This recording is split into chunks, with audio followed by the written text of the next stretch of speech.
Hi everyone, welcome to the Book of Jane where spa-ing is a verb. I want to introduce my new plant. She's really little right now, but she's very happy to be working here in my YouTube videos. It took me a minute to find a spot for her. I'm going to have to repot her and get her a little bit bigger.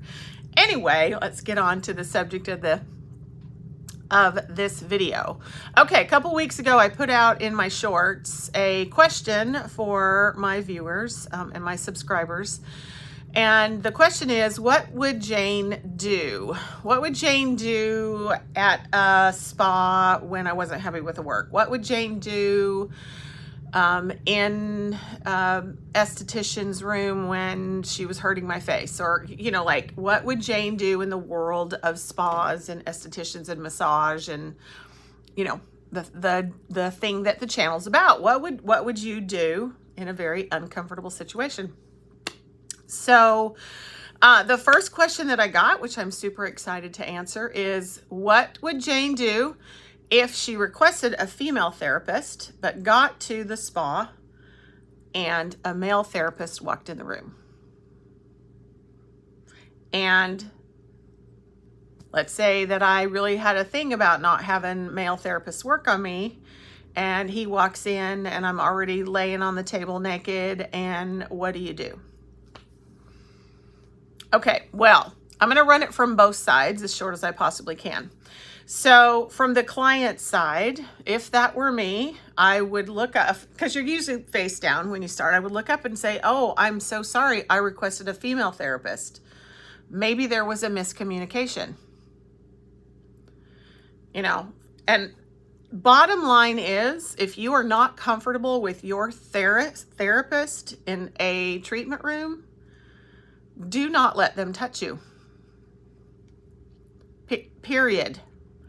Now, it's probably not the therapist's fault. Someone else's scheduling. If you saw the schedules at big spas and the number of rooms they're running and the number of treatments they're running and the very limited labor sometimes, you might understand why they would have to put you with a male therapist. But if you requested a female therapist and the person said on the phone, or you're doing an online booking, you know, do you have a preference, and you clicked female and you don't get female when you get into that room, I would not let that person touch me. And I would just turn around and say, oh, I'm so sorry, I don't feel comfortable with a male therapist. If you'll step out, I'll go ahead and put my robe on and I will go talk to the front desk. I would not start, you know, on the therapist, because he is an employee, and, you know, he was just told that this person booked this massage. Maybe somebody at the front desk didn't actually see the preference. Maybe they were just so shorthanded that day. There's a million little things that can go on scheduling in a big deck of treatments at a spa in a 12-hour period. They're usually open from 9 to 8, so that's a long time.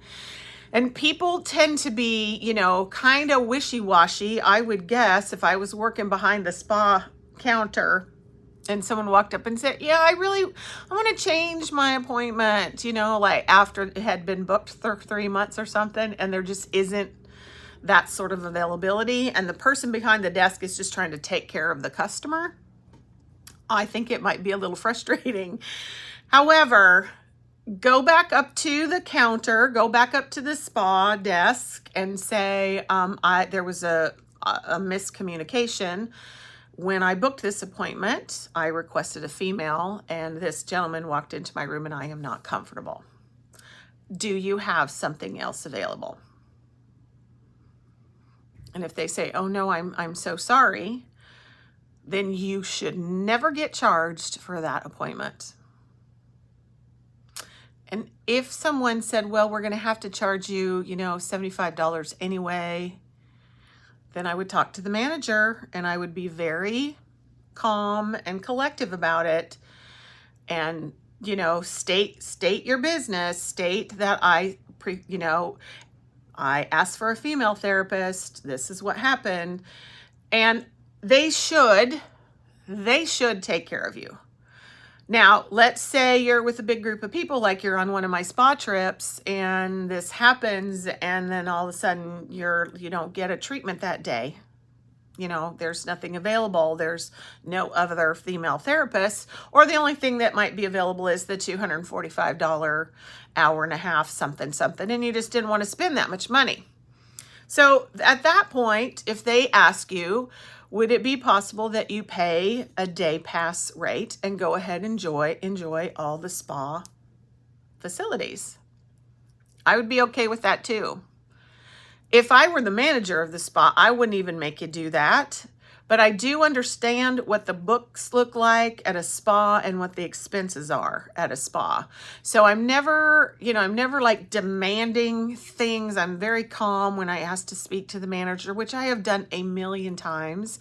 I have done it for girls that were with me that did, I don't know if I should go talk to somebody. I'm like, oh, no, we're going. Right? It's not gonna, like, the managers are there to manage things as long as you're not like screaming your head off, because that never works. And you just state your case. And they do have some people above them that might come in 2 days and go, what happened here? Why did this money not come in from Steve's booking? Right? And you're gonna say, well, and it could have been any number of things that happened to get that appointment set to the moment that you step into the spa. Bottom line is, though, do not blame it on the therapist. Don't start getting upset with the therapist. Just say, okay, I'm really sorry there was a miscommunication. Get off the table, go talk to the manager, get it solved that way, okay? You do not want to spend an hour or an hour and a half on the table uncomfortable, and you might be paying $175 for that service. You do not want that to happen. You have literally just wasted your money. And I can tell you, as a massage therapist, I wouldn't want to do it either. I turned down work last week. An acquaintance of mine said, I'm really looking for a new massage therapist. And I said, my client base is kind of closed, but yeah, you can come get on my table. I've known this person a while. So we're texting back and forth, and she says, we sort of set on a date, and she said, yeah, I don't really want that hot stone work, Jane. I just want a Swedish. And I texted her back and said, gosh, I'm so sorry. I only do hot stone massage. I can certainly refer you out to another LMT that does Swedish, and you will really, really like her work. Because again, I don't want people to be surprised in my treatment room. And I've already got them in there, and they go, oh, I don't want hot stone. And I'm like, sorry, can't hardly work without them. And I don't want to work without them. I am so passionate about that work.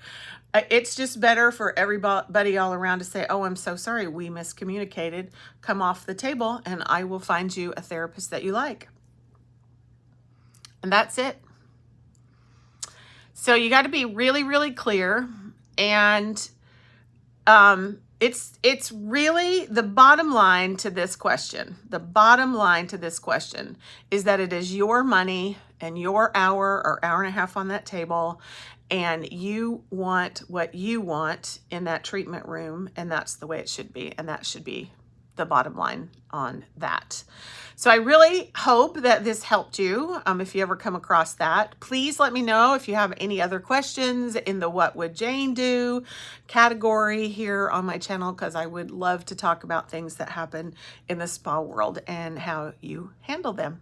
I am signing off for today, everybody. Please subscribe for me and like this video. If you could comment, that would be great too. All those little things help the magic YouTube spiders do their work. Bye for now, everybody.